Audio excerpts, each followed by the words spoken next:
Sawasdee thank you for joining us on Newsline. We are broadcasting live on NBT, Radio Thailand FM 88, and on NBT World. It's Friday, January the 29th, and you're with me, Trati Rakalsan.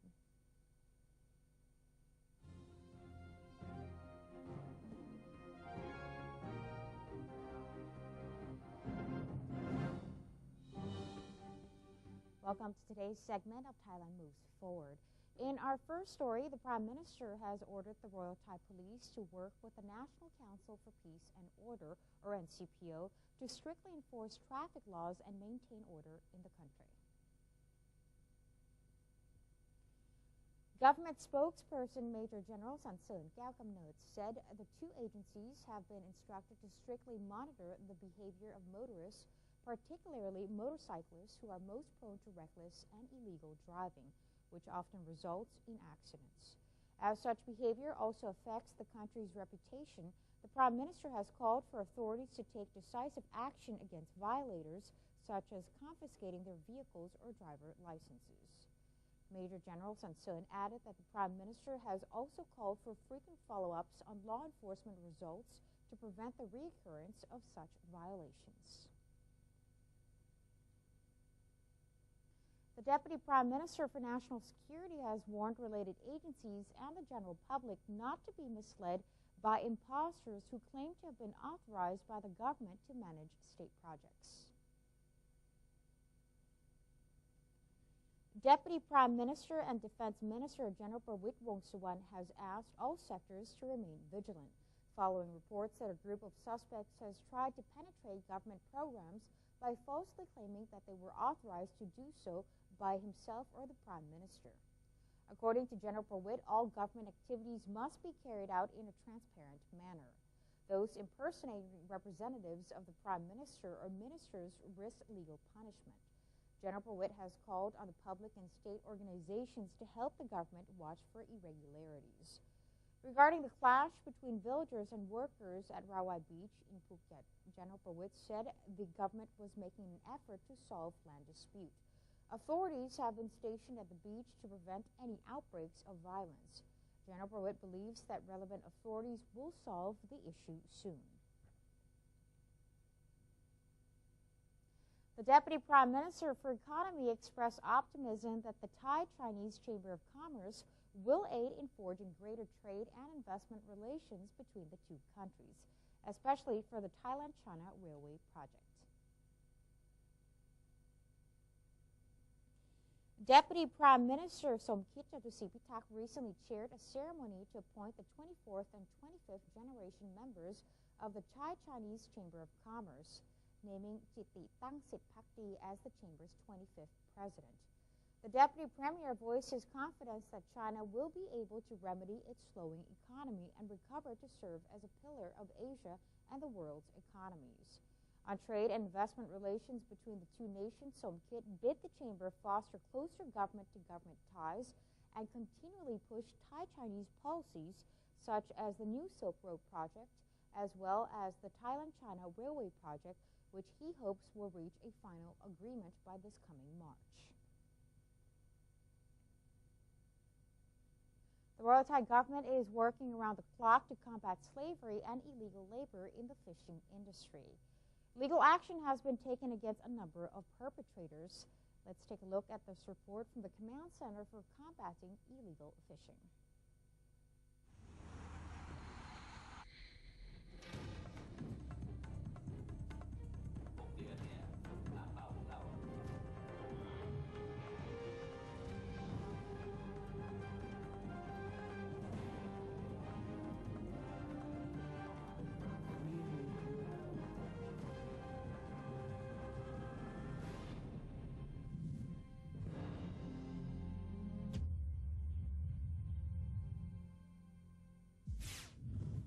Solving illegal labor and human trafficking problems in the fishery sector is a national agenda.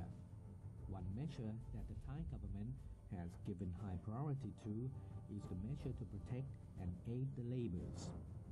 Reorganizing labor is the key to resolve the issue.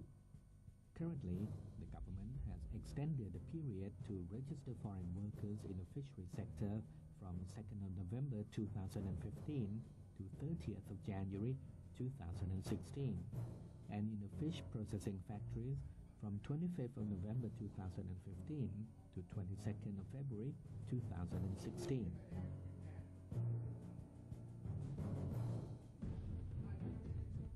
As of November 30th, 2015, the number of foreign workers on fishing boats registered was 6,387 people. Of the total number, 3,725 were from Myanmar, 109 from Laos, and 2,563 are from Cambodia. The boat owners and employers of foreign workers total 2,062. There were 1,524 foreign laborers in aquatic animal processing factories, out of which 1,093 people were from Myanmar, 41 people from Laos, and 390 from Cambodia. Bringing foreign workers into the system will help the government to oversee and organize workers easier, and at the same time, workers would receive protection and assistance from the states as well. รัฐบาลเนี่ยให้การคุ้มครองแรงงานต่างด้าวนะครับโดยเฉพาะต่างด้าวที่เข้ามาทำงานในประเทศไทยเนี่ยถ้ามาถูกกฎหมายแล้วก็ไม่ได้กระทำความผิดอื่นนะครับหรือว่าโดยเฉพาะอย่างยิ่งที่พิสูจน์ทราบได้ว่าอยู่ในกลุ่มที่เป็นเหยื่อของการค้ามนุษย์เนี่ยรัฐบาลจะช่วยเหลือเต็มที่ In addition, a database has been developed to link information between related agencies to support labor monitoring in the fishery sector, as well as training for state officials to monitor the human trafficking and to take actions against offenders and help protect victims of human trafficking.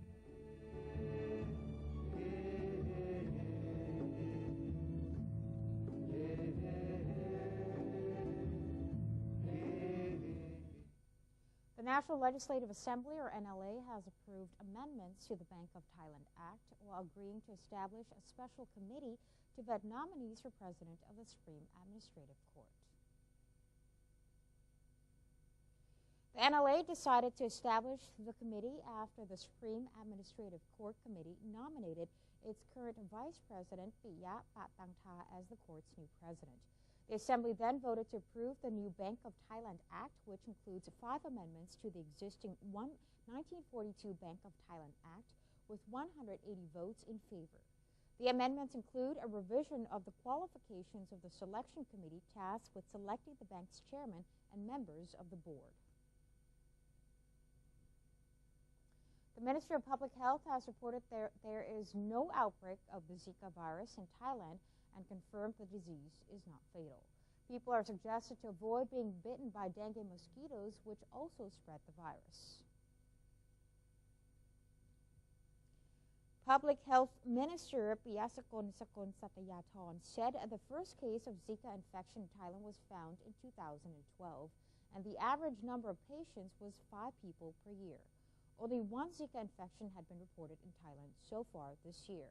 The minister urged the public not to panic since most Zika patients recover without hospital treatment. However, he warned that the disease was linked to abnormalities in infants whose mother might have been exposed to the virus during pregnancy. Director of the Department of Disease Control, Amnoy Kajina, said the best way to prevent the Zika disease was to avoid being bitten by Aedes mosquitoes, which are commonly associated with the dengue virus. Pregnant women should avoid traveling to affected countries. A total of 20 countries, most of them in South America, are now affected by the Zika virus. The National Council on Social Welfare of Thailand and Bangkok's Health Department have jointly launched a mobile dental clinic for the elderly and the physically challenged. The mobile dental clinic is one of the projects launched in celebration of Her Majesty the Queen's 84th birthday anniversary this year. The council's president, Major General Kunying Asani Sawapap, presided over the inauguration ceremony. The clinic is the country's first mobile medical unit that is fully accessible for the elderly and persons with disabilities, including a wheelchair lift and a dental bed that can swivel 180 degrees. The mobile clinic will be on duty in different areas once a month. The country's major dams currently tell the story of a nation facing a severe water shortage, as each of the great dams hold far less water than is normal at the beginning of a new year. However, we may be able to remedy the situation, as Kun Panot Sinsap reports. In the midst of the country's most critical drought situation, resulting from lower than expected rainfall and now the lowest water levels in major dams, the government has since last year asked all sectors to reduce their water usage. Rice farmers are recommended to grow alternative crops that require less water, while manufacturers and individuals should reduce their water usage or else face scarcity and a major environmental impact. Just recently, representatives from both public and private sector groups held talks to find a solution while pledging that each organization will reduce and find ways to go on minimizing water consumption. Chief Executive Officer of the international sector of the Team Group of Companies consulting firm, Chawlit Jantharathon, a water expert, pointed out the major concerns. From 4 main dams, we have the water of 6,400 million cubic meter. But for this year, we have the water of only 3,500, which is only 56% of last year. So it is the condition that we can have to seriously manage the water that we have left in the reservoir for these 22 provinces of the central part of Thailand. Every day in Thailand, the country's population uses about 8 million cubic meters of water, or simply put, 8 billion liters of fresh, clean water.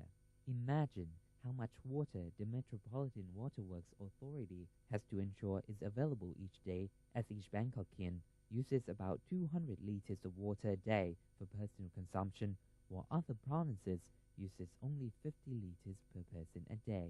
The number is on a continuous rise. With many months ahead before the rainy season, Mr. Chawlit stressed that every sector needs to reduce water consumption, and people should not pressure farmers to stop growing water-consuming rice. The people in the city and manufacturers must also help, and one easy way to do so is to consider reducing water consumption by 20%. Take faster showers, as they consume as much as 9 liters per minute. Use water cans instead of hoses. There are so many creative ways to help save water. To the agriculture, industry and domestic water use. The figure that I find out is that if we reduce for these 3 sectors, we reduce down the water use at 20%, we can be together to passing to this drought period. So the message is clear. We must take all responsibility of reducing our water consumption while we still have some. Camera work by Pornmongkul Suthi and Ampanosi Sinsap, NBT World. And that's the end of today's edition of Thailand Moves Forward. Next, in ASEAN news, the Ministry of Foreign Affairs marked the 40th anniversary of Thailand and Vietnam diplomatic relations. But first, let's take a look at the exchange rates and commodity prices.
should gifts of bounty fill the trawler's still. I dance in thanks to thee.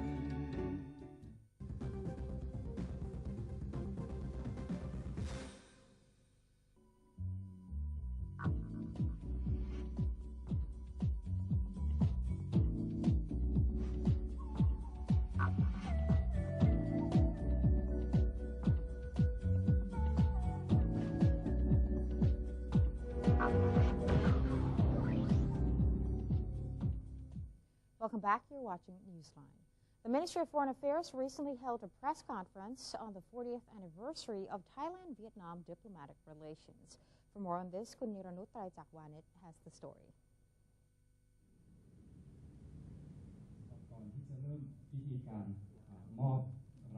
Thailand and Vietnam have agreed to organize year-round events, including the exchange of high-level visits, cultural activities, and seminars to promote bilateral trade and investment in 2016. Under the theme Embarking on the Fifth Decade of Diplomatic Relations Towards a Stronger Strategic Partnership. The events would commemorate the 40th anniversary of bilateral ties between the two neighboring countries. Deputy Permanent Secretary of Foreign Affairs, Mr. Panyarak Poonsap, said that Thailand and Vietnam have deepened bilateral ties into strategic partnership to enhance all fields of cooperation. Well, Thailand and Vietnam have enjoyed excellent, cordial friendship relations since the establishment of our diplomatic relations 40 years ago. And recently, 2 years ago, the two countries have upgraded our relationship to a strategic partnership, which means that both countries would enhance relations in all fields, including political, economic, military, security, people-to-people contact. So I am quite confident that this year, which is the year of the celebration of the 40th anniversary of our diplomatic relations, relations between the two countries will be enhanced in all fields. The Thailand-Vietnam Business Council has taken the opportunity to implement a series of initiatives and activities. These include assembling business matching delegations, quarterly seminars on commercial success in Vietnam, and workshops promoting trade and investment in Bangkok. At the press conference, Mr. Panyarak also gave an award to Chulalongkorn University student Jiraporn Panomsui, who won the logo contest for the 40th anniversary of Thailand-Vietnam diplomatic relations. I'm Niranut Traijakwanit reporting.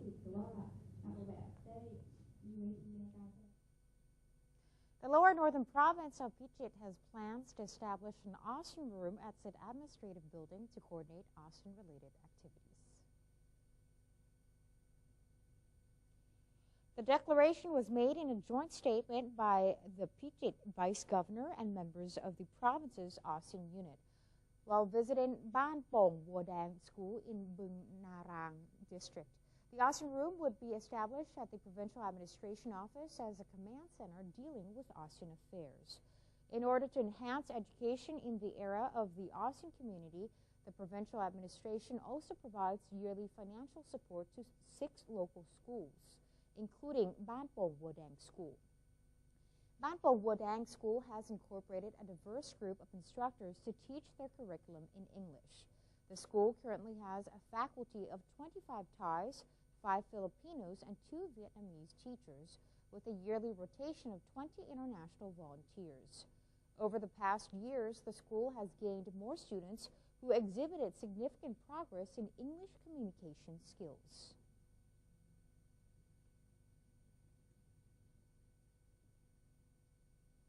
Prachinburi Provincial Waterworks Authority, or PWA, has established a laboratory building as the province enters the ASEAN era.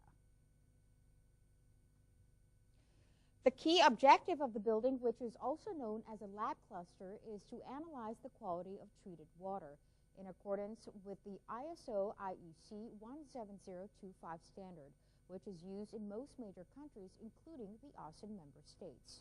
The establishment would also be tasked with informing relevant officials about the correct application of chemicals to produce quality water for utilities.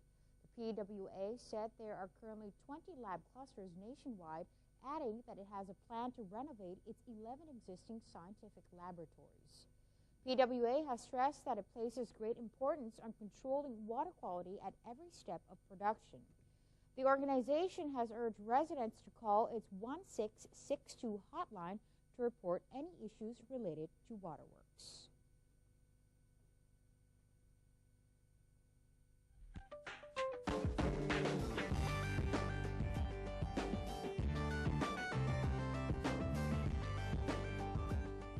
Elsewhere around the world, a Japanese economic minister, Akira Amari, said he was resigning to take responsibility for a political funding scandal that has rocked the government but denied having taken bribes.